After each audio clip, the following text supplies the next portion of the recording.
Assalamualaikum warahmatullahi wabarakatuh. Perkenalkan, nama saya Desti dari kelas 7A nomor absen 01. Hari ini saya ingin mempresentasikan tugas bahasa Indonesia saya yang bertema cerita imajinasi dan yang berjudul Wis dan Belimbing Ajaib. Wis, sang kurcaci penggali sumur yang tinggal di tengah hutan morin seorang diri, memiliki sebatang pohon belimbing ajaib di rumahnya. Pohonnya bercabang 6 dengan warna yang berbeda-beda. Setiap warna memiliki khasiatnya sendiri. Buah merah berkhasiat menyembuhkan penyakit asma. Buah hijau berkhasiat menyembuhkan sakit perut. Buah kuning berkhasiat menyembuhkan penyakit mata. Buah putih berkhasiat mempercantik. Buah biru berkhasiat menyembuhkan penyakit tupa. Dan yang paling istimewa adalah buah yang berwarna coklat. Buah coklat ini istimewa karena memiliki fungsi yang sangat unik, yaitu jika biji buah belimbing coklat ini ditanam akan tumbuh rumah. Buah belimbing coklat ini paling jarang digunakan oleh Wis karena buah ini hanya tumbuh 6 bulan sekali. Buah belimbing yang Wis tanam memiliki efek samping, yaitu jika ada seseorang yang memakannya akan menjadi kurcaci. Suatu hari, Wis pergi menggali sumur di desa sebelah hutan morin. Saat perjalanan menuju desa, Wis bertemu seorang ibu tua yang sakit asma. Wis merasa kasihan, kemudian ia mengambil belimbing merah dari dalam tasnya dan diberikan kepada ibu tua itu. Sebelum ibu tua itu memakannya, Wis sudah memberitahu jika ibu tua memakan belimbing tersebut seketika akan berubah menjadi kurcaci. Ibu tua lalu hanya mengangguk dan langsung memakan buah belimbing itu. Setelah memakan belimbingnya, seketika sembuhlah penyakit asmanya. Ibu tua lalu mengucapkan terima kasih kepada Wis. Tak berapa lama, ia langsung berubah menjadi kurcaci. Setelah itu, Wis melanjutkan perjalanan ke desa. Setelah sampai di sumur, tak berapa lama saat ia menggali, tiba-tiba matanya terkena pecahan batu galian. Lalu Wis mengambil belimbing kuning dari dalam tasnya, kemudian dimakannya. Seketika itu juga mata Wis kembali pulih. Ketika hari mulai sore, angin pun berbisik seakan memanggil Wis dan menyuruhnya untuk pulang ke hutan. Di tengah perjalanan pulang, Wis bertemu dengan kakak adik yang sedang duduk di atas batu di pinggir sungai. "Aduh, sakit perutku, Kak," kata anak laki-laki sambil meringis kesakitan memegang perutnya. "Sakit sekali ya, Dek?" tanya kakak perempuan yang buruk rupa. "Iya, Kak, aku sudah tak tahan lagi," ucap anak lelaki menahan sakit.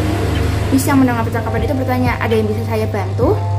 "Oh iya, Pak Kurcaci, adikku butuh pertolongan. Ia sakit perut, mungkin terlalu banyak makan jambu air," sang kakak memberitahu kepada Wis. Wis mengambil belimbing hijau dari dalam tasnya dan diberikan kepada anak laki-laki itu. "Nah, makan ini," kata Wis sambil menyerahkan belimbing tersebut. Tapi sebelum anak lelaki memakan belimbingnya, Wis memberitahu, "Jika kamu memakan belimbing hijau tersebut, kamu akan berubah menjadi kurcaci seperti aku." Lalu anak laki-laki itu bertanya kepada kakaknya, "Bagaimana ya, Kak? Aku sudah tak tahan lagi." Kakak perempuan itu lalu bertanya kepada Wis, "Apakah Pak Kurcaci mempunyai belimbing lagi untuk saya makan?" Wis pun menjawab, "Untuk apa?" "Agar adik saya berubah menjadi kurcaci tidak sendiri," jawab kakak perempuan itu. Lalu Wis berpikir untuk memberikan belimbing putih kepada kakak yang buruk rupa itu. Wis pun mengambil belimbing putih dari dalam tasnya dan memberitahu khasiatnya belimbing putih kepada kakak perempuan tersebut. Lalu kedua kakak beradik itu memakan belimbing yang sudah diberikan. Setelah selesai makan, adik laki-lakinya itu sudah tidak sakit perut lagi dan kakak perempuan itu menjadi cantik. Lalu mereka berterima kasih kepada Wis. Tidak lama setelah memakan buah itu, mereka berubah menjadi kurcaci. Lalu Wis tiba-tiba terpikir, mengapa mereka ada di sungai sore-sore begini? Karena penasaran, Wis bertanya kepada kakak perempuan itu, "Kamu dan adikku tinggal di mana?" "Kami tidak punya rumah, Pak Kurcaci. Setiap hari kami selalu berkelana ke sana kemari," jawab kakak perempuan. "Ya sudah, kalau begitu kamu dan adik kamu ikut saya saja. Saya akan memberikan rumah baru kepada kamu," ucap Wis. "Wah, terima kasih Pak Kurcaci. Anda sangat baik. Kami hari ini beruntung bertemu dengan Bapak," jawab perempuan itu. Lalu Wis hanya tersenyum mendengar ucapan itu.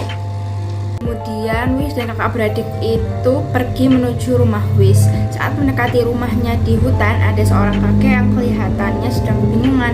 Wis mendekati sang kakek dan bertanya, "Ada apa, Kek? Ada yang bisa saya bantu?" tanya Wis dengan lembut. Iya, saya butuh bantuan. Saya mau pulang ke rumah saya di pinggir hutan, tapi saya lupa jalan pulang.